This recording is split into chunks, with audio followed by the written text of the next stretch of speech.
Oi, pessoal, e hoje nós vamos mergulhar em um tema que afeta a vida de muita gente. Eu estou falando da insônia. Uma noite mal dormida pode impactar nosso humor, nossa produtividade e a longo prazo a nossa saúde. Já que, para nos ajudar com este tema tão interessante que afeta tanta gente, Dr. Fabrício, neurocirurgião. Muito obrigada. Obrigado, eu que agradeço. É um prazer estar aqui e falar de um tema, né? Quem nunca perdeu uma noite de sono, né? Então vamos falar sobre insônia.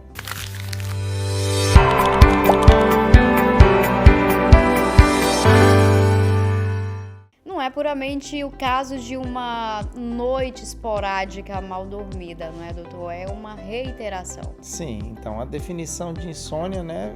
A palavra em si vem do latim, né? Que esse sufixo, prefixo, né? In aí é ausência. Então, ausência de sono. Então, a gente tem que considerar a insônia quando? Quando eu tenho uma perda do sono, uma perda da capacidade ou de iniciar, manter ou terminar o sono, né? Eu vou explicar bem sobre isso. Essa capacidade de iniciar o sono, manter o sono ou dormir, ou terminar o sono. Então, o iniciar o sono, qual é essa perda da capacidade? É quando eu me apronto para ir dormir, me deito e em 30 minutos, 1 hora eu não consigo pegar no sono. Então, esse é uma insônia de início de sono. E o manter o sono é que eu consigo dormir, mas eu desperto várias vezes durante a noite, então não consigo manter o sono. E o terminal, só insônia terminal, consigo dormir bem no início, mantenho o sono, só que eu desperto precocemente. É aquele paciente, aquela pessoa que dorme e chega de madrugada, acorda às 3, 4 horas e já não consegue dormir mais. Então são as insônias, né? Que a gente fala terminais, né? Que é o final do sono em si. É aquele, nossa, do nada eu acordo, ou do nada eu tenho acordado e não consigo... Isso, justamente. Tá? Então, quando a gente fala em insônia, né? A gente tem que saber que eu posso ter uma dificuldade inicial de pegar no sono, dificuldade em manter ou uma dificuldade em terminar o sono, concluir o sono. Doutor, como a gente falou no início, é a realidade de muita gente no mundo inteiro. Existe uma causa, um fator determinante? Sim, existe, né? A gente fala em insônia sobre fatores estressores. O que são fatores estressores, né? E dentro desses fatores estressores, a gente vai atrás de definir o que é uma insônia aguda e o que é uma insônia crônica, né? Insônia aguda, algum fator estressor, uma notícia de saúde, vamos supor, de uma doença, uma notícia de algum problema familiar, familiar, questão financeira, em que tira o meu sono, uma preocupação excessiva com o ente querido. Se isso perdura até 4 semanas, né, 1 mês, eu digo que é aguda. É algo que momentaneamente me tirou o sono. Se retira esse fator estressor, isso passa. E se persiste por mais de 4 semanas, 1 mês, aí eu vou para a insônia crônica. Então, a dificuldade de dormir, um problema pode persistir por muito tempo?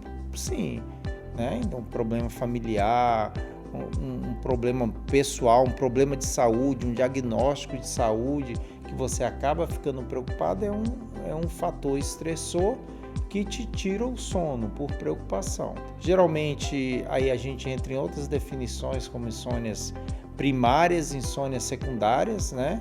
Existem, a partir do momento que eu resolvo aquele problema, eu passo e eu volto a dormir normalmente, sem um problema, sem ausência do sono, né? Então a gente fala sobre as insônias primárias, né? As insônias secundárias são decorrentes de outras doenças, ou uma ansiedade, né? Um componente físico, mental, emocional da pessoa associado a alguma doença, né? Uma ansiedade, uma depressão, uma síndrome fibromialgia, a gente sabe que a fibromialgia está muito associada com fadiga crônica, que está associada com uma insônia, um distúrbio do sono, no caso a insônia, pode estar relacionada a alguma doença. Trazendo para o aspecto neurológico, como que o nosso cérebro, ele regula o sono? Tá, então, para falar em sono, a gente tem que pensar em ciclo, né, que é o ciclo circadiano nosso, né?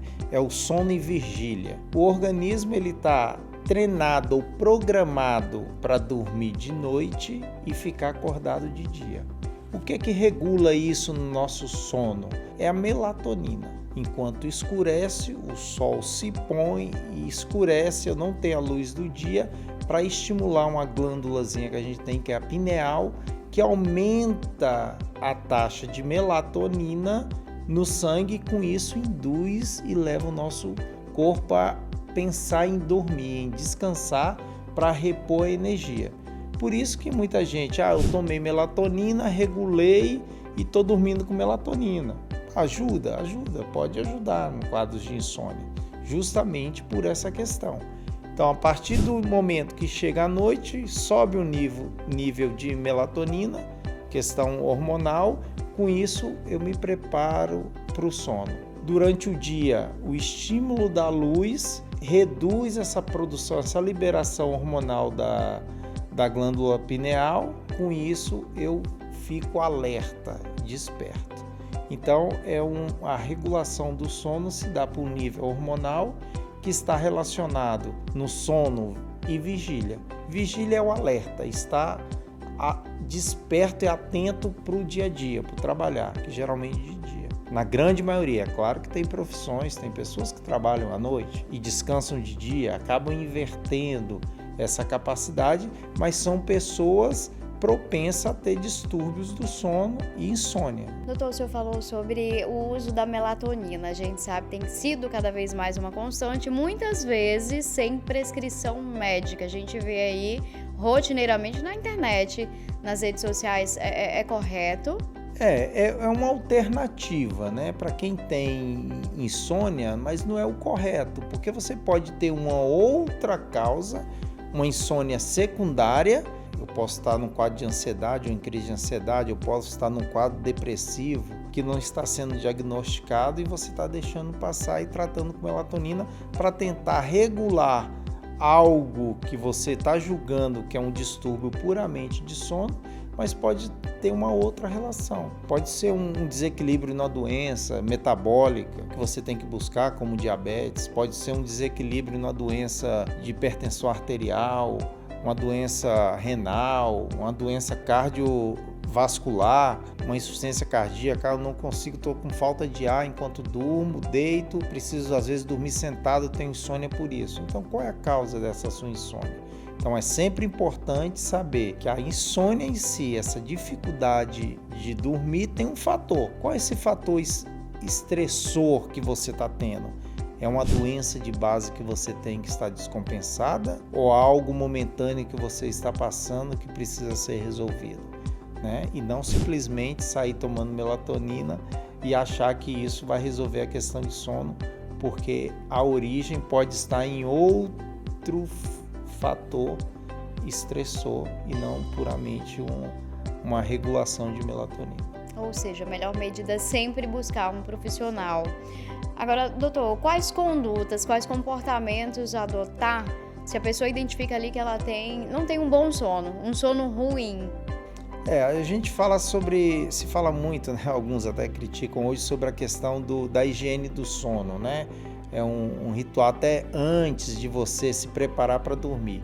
Então existem algumas substâncias, como cafeína, por exemplo. Você aumentar a ingesta de cafeína antes de dormir, isso pode prejudicar o seu sono? Pode. Atividade física 4 horas antes do seu período do sono, isso vai te liberar endorfinas, vai te deixar mais alerta e vai prejudicar o seu sono? Vai prejudicar o seu sono. Substâncias, alguns medicamentos podem tirar o sono? Podem tirar o sono. Então existem questões de hábitos, até questão alimentar, alimentos, comidas muito pesadas, não coma muito tarde da noite, isso de certa forma pode prejudicar o seu sono? Pode. Atividade física é bom? É bom. Mas atividade física, 4 horas que antecede a sua questão do seu sono, do seu preparo, isso pode ser prejudicial para você.